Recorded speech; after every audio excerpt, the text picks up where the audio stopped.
Welcome to Ingrid's World television show. My name is Ingrid Paris-Hicklin, and I am the host and the executive producer of the show. I'm excited to bring you this show, which is focused on clean water. On this show, meet the Strategic Water Alliance of Rotary District 7610. Rotarians Bob Jansen, Andrew Wade, and Grace Mukupa will discuss their travel to Zambia, doing the work of the Strategic Water Alliance. They worked with underserved communities to provide clean and accessible drinking water that is free of contaminants and bacteria. I hope that you will be moved like I was regarding the work that they are doing in Africa. Well, welcome to the show, Bob Jansen, Andrew Wade, and Grace Mukupa. We'll start off with Bob Jansen. Tell our viewers about Rotary. I'd be delighted to, Ingrid. Before I start, I just wanted to thank you for inviting us today on behalf of Andrew and Grace. We're thrilled to be here. Thanks for the opportunity to share with you the Strategic Water Alliance. But Rotary International, it is the oldest and one of the largest service and fellowship organizations in the world.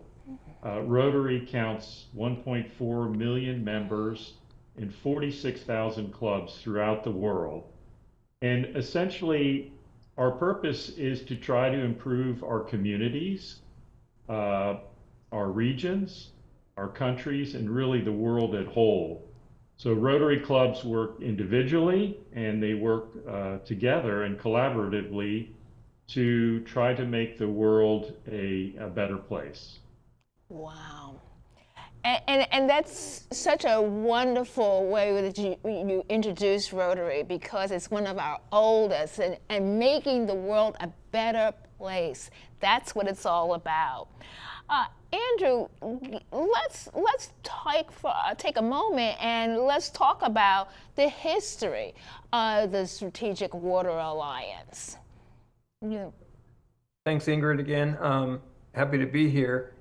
Yeah, so basically 15 years ago, a Rotarian in our club had a family friend located in eastern Zambia, and we found out that people were walking a long way to get water, and they said, let's just build one single well. So everyone reached into our pockets, and everyone kicked in $50, $100, and we did one well for, including the sustainability toolkit, was $7,500. And so that's the very first well 15 years ago. And then right after that, someone from the district came to our club and said, hey, this is great, you all did good work, but you know, there's funds available with the Rotary Foundation, what Bob Jansen just mentioned, and you don't have to reach into your pocket, and you can maybe do a lot more. So it took a little while for us to figure out that recipe. So once we figured out that, we wrote a matching grant, which included Rotary Foundation funds, district funds, and club funds. So we basically had three layers. And once we did that, the same Rotarian that had the Peace Corps volunteer in Zambia, he said, we can't keep this to ourselves, go to other Rotary clubs. So we went to Tyson's Corner, Bailey's, Leesburg, and so on, which we'll get into later. But so that's, and everyone just got on board. And so we try to include as many clubs as possible. And Bob Jansen is not just the grant writer. Grace hasn't written a grant yet, but we have other Rotarians, different people in these clubs writing grants. So it's, we just wanted to get a nice collaborative environment to make. Anyway, so there's a lot of hands that make this, but that's the very beginning of it, and we've basically been running ever since. Wonderful, wonderful. So the mission of the Strategic Water Alliance, Bob, what's the mission? So the mission is very simple, really. Our mission is to provide clean water, proper sanitation, and hygiene education to parts of the developing world where it doesn't exist. And, you know, Andrew talked about the history. The Alliance has been around over a decade. And while our mission originally started with clean water, as time went on, we added the proper sanitation, toilets, things of that nature. And equally important, the hygiene education, where we teach primarily children the importance of clean water and proper sanitation. And what we find is they go home and teach their parents. And it's really just a wonderful, wonderful thing. So, but that's really the mission, clean water, sanitation, hygiene, education. Wonderful. So, Bob, you put a video. So, tell us about the video before we do it, before we start watching it. What is the video about? For what the video is about, we decided to highlight the latest trip to Zambia. We've been going to Zambia, and Zambia is just one of many countries we've worked in. But we were there just several months ago, and the video is a quick summary, snippets of that trip, and then it touches in the latter part of the film a little bit of the overall impact. But it's primarily shots and little videos from our most recent trip to Zambia. Wow, thank you so much. All right, so everyone stay right there. We're going to watch this wonderful video that they have brought for us to watch.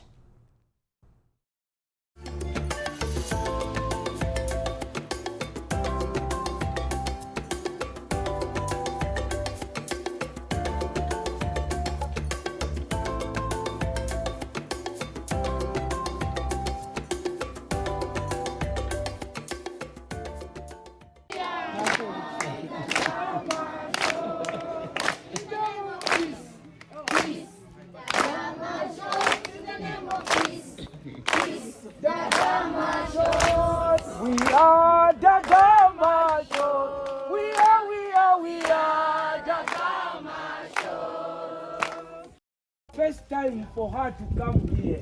And the whole lot of Africa, there are a lot of countries and towns and schools. And she has decided to come and visit Dagama Shores. Let's clap for her, please.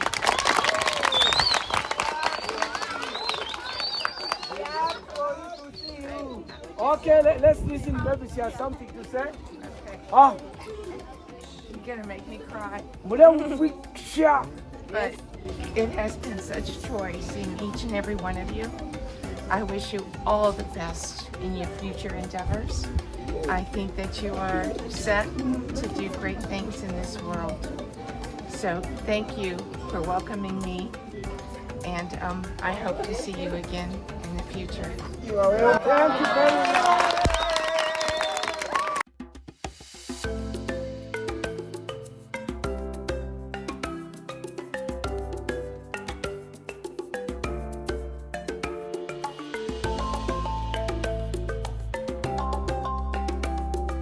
From the United States, right outside Washington, D.C. We are part of the Rotary International. We came here about 10 years ago. We put the tent.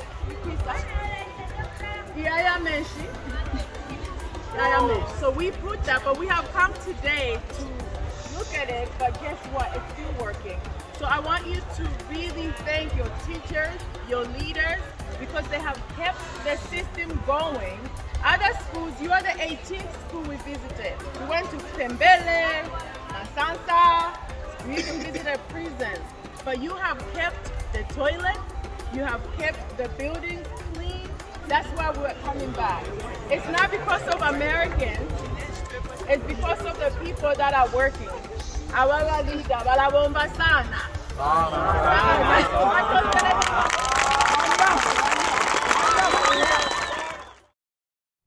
Excellent video. Thank you so much for showing that to us.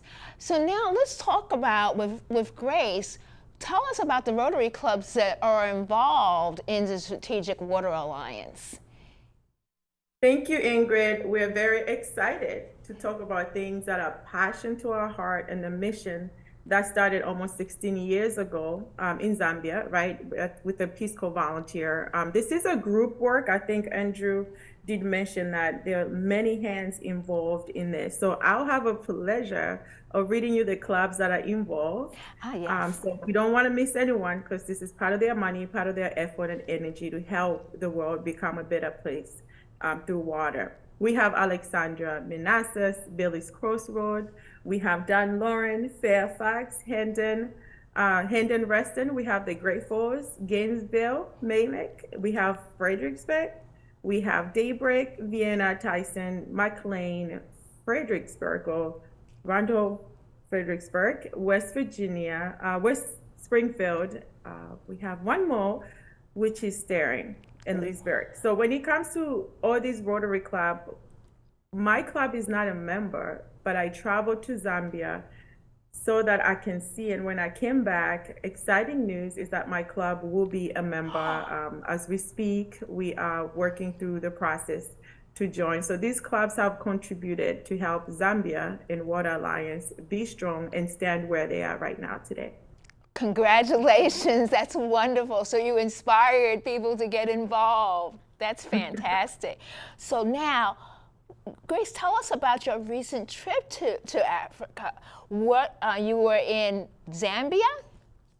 I was in Zambia. Interestingly enough, I was born in Zambia. No. I've never gave back the way I did with the Rotary. Somehow they learned, I'll say they teamed with me, they learned that there was a Zambian girl part of the Rotary at the Pentagon Rotary Club.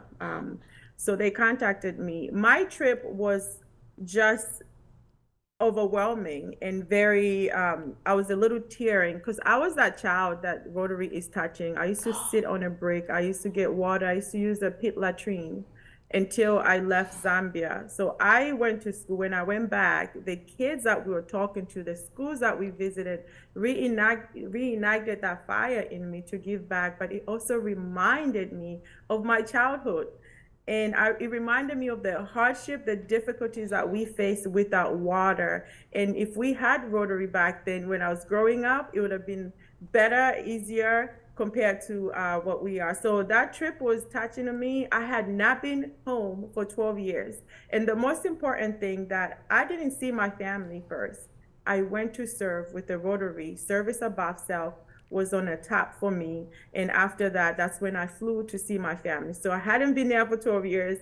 And it was so exciting. The team was amazing. They made me feel comfortable in my own country. They knew Zambia. They've been going there for many years, but their hearts are big. My team's hearts are huge and big, and they allowed me to learn about my country in a different way. I had not known Zambia, and I'm going back. That's a good thing. I'll be back. Oh. Thank you. Okay, so it just gives me chills to hear what you're saying because you were there, you gave back, and living the motto, service above self. Wonderful. Andrew, tell us about your preparation to visit the country. Yeah, well, whenever we take a due diligence trip, the first thing we do is call or email the local Rotary clubs to make sure it fits them. We don't just say we're going to show up. And they, in this case, it's 2 Rotary clubs in the Copper Belt in northern Zambia, northern central Zambia, and they tell us the dates are good. We try to do it when the schools are in session because we do like to see the kids. It has more of an impact on us and everyone when we have kids to visit. And so once we coordinate that, we we've got to get the proper shots. We got to coordinate the flights, lodging, and all that normal stuff that you do when you travel. But because we pretty much go at it all day, every day, we sometimes get handed off between different Rotarians, and you need to coordinate with the heads of all the different schools to make sure they're, available. In this case, you all saw we had a prison we visited, so we got to make sure that works. And then just again, the whole purpose of the visit, besides we love going, is to visit past projects, current projects, and possibly future projects. So that's kind of an overview, and then we, as much as that's the main purpose, but we also, just for the fun of it, we bring about over 100 net balls and football, soccer balls, and for the schools, for the kids. So that's kind of, we raise money on the side and do that, and as well as this year we brought 20 laptops. So we try to load up when we're over there. One thing, Grace, with her family being there, she had to bring much more than the rest of us. But we just try to bring as much as we can. I mean, this is the first time Bob and I have returned in 5 years, and Grace in 12 years. So we just try to make it as impactful as we can. Wow, it sounds like you really did, for sure. And we're showing all the additional trip facts there, and your itinerary. Oh my goodness. You were at a lot of different places, for sure. Now, let's just stop for a second. And Bob, the purpose of the trip, tell us about the purpose. The real purpose of the trip is kind of threefold. One, we always go back to earlier projects to see how they're working and to show the communities that we care about those projects and their future. So, and we learn from our mistakes and we learn from our successes when we go and visit older projects. And then secondly, we look at potential future projects with our partner Rotarians. So we'll travel to new schools, new communities, and hear what the needs may be. And then finally, and I think it's equally important to the first two, is we build strong relationships and bonds with our fellow Rotarians. I never dreamed I would have dear friends in a country like Zambia, so far away from where I'm from, where I was raised. But I do. We keep in touch all the time through WhatsApp and different modes of media like that. And it's just lovely. In fact, a couple of the Rotarians from Zambia have visited my home here in the United States. So we build strong bonds and relationships, and that's really part of the beauty of Rotary and its power being this international organization.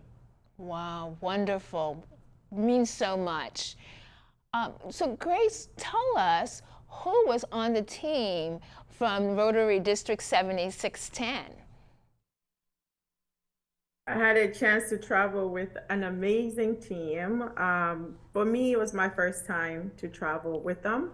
We've had Bob, Tim, who is also part of the club in Tyson's Corner. As you know earlier, Bob did mention that he's part of McLean. We also have Debbie.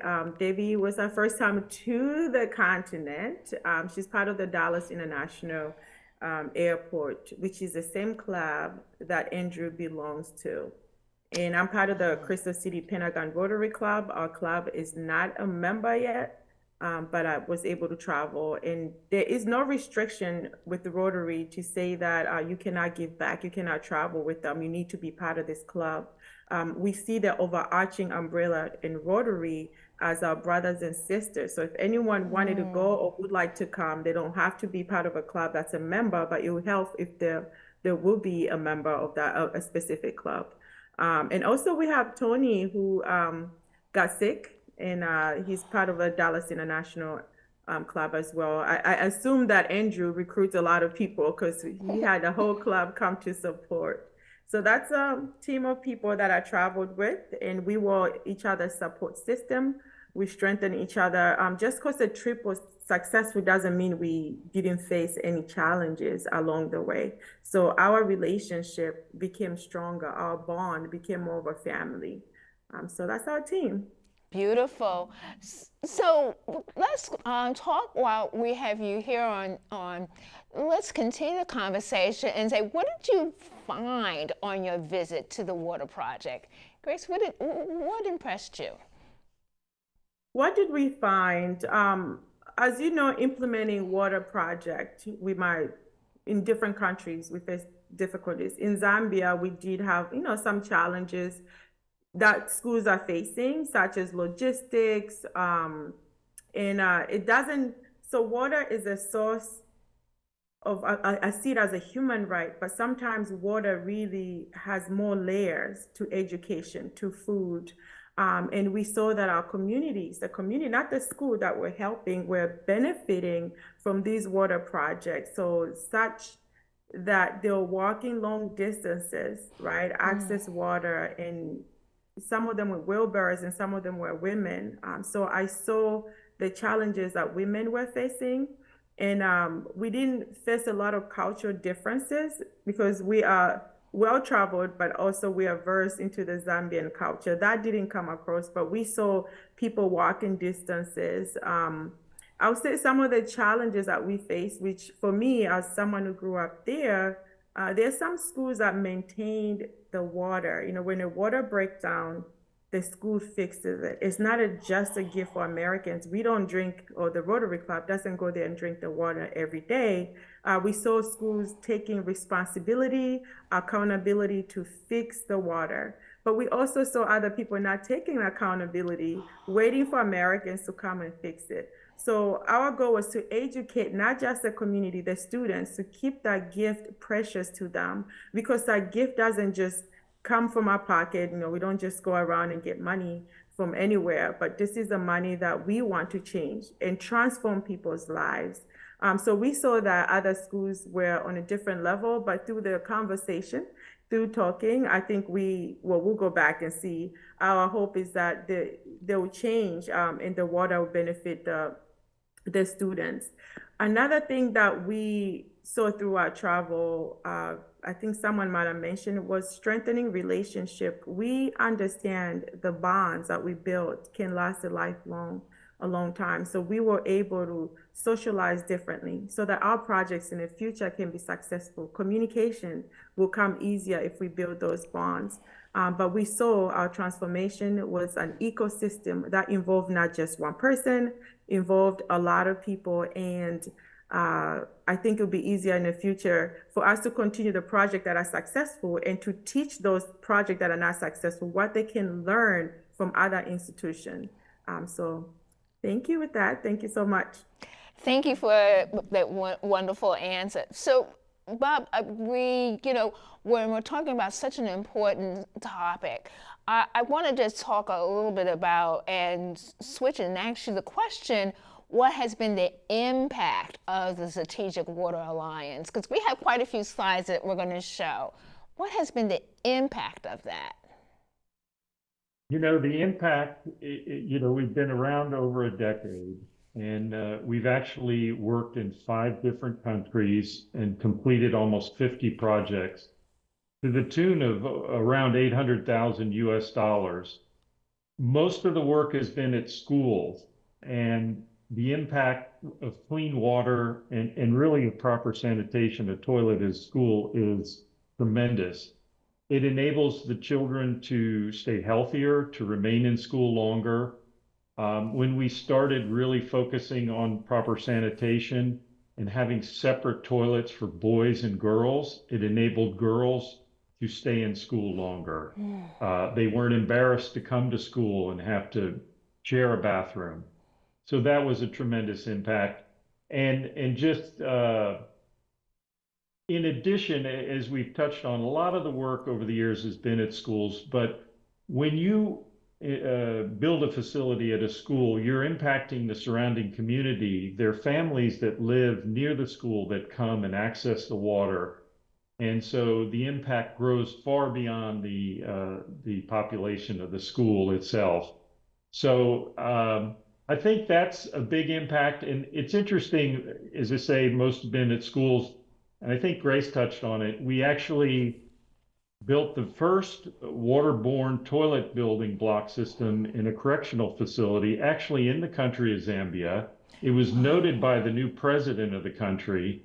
It was a huge success. And Rotary has a theme every year, and our theme this year is create hope in the world. And I think we were able to do that on this specific project because the prisoners didn't feel forgotten, and they knew somebody cared about them, Rotarians, and I think we hopefully brought a little hope into their world through that project. So yeah, that's a little summary of some of the impact. So we have 41 seconds left. Tell us where we can get, because you're inspiring us all, and how can we get involved with the Strategic Water Alliance? How can we get more involved?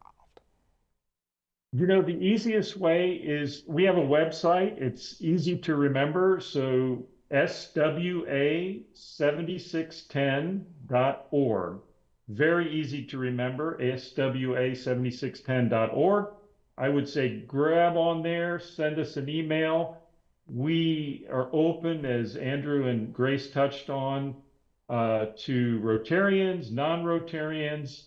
We're very inclusive, and our only objective is to try to implement clean water, sanitation, and that type of thing. So that's the easiest way to get a hold of, or go to one of the 19 Rotary clubs Grace mentioned earlier, and we will welcome you with open arms. Wonderful. Well, thank you so much, Bob, Andrew, and Grace, for being on Ingrid's World. Thank you for bringing to television a moving video and slides about the Strategic Water Alliance. Through your hard work, you placed us there, and hopefully many will be inspired to help others. My inspirational quote is from Barack Obama. Without regards to whether some place is wealthy or poor, everyone should have the chance at clean air and clean water. Thank you for watching Ingrid's World television show, and follow us at Ingrid's World VA in Twitter and Instagram.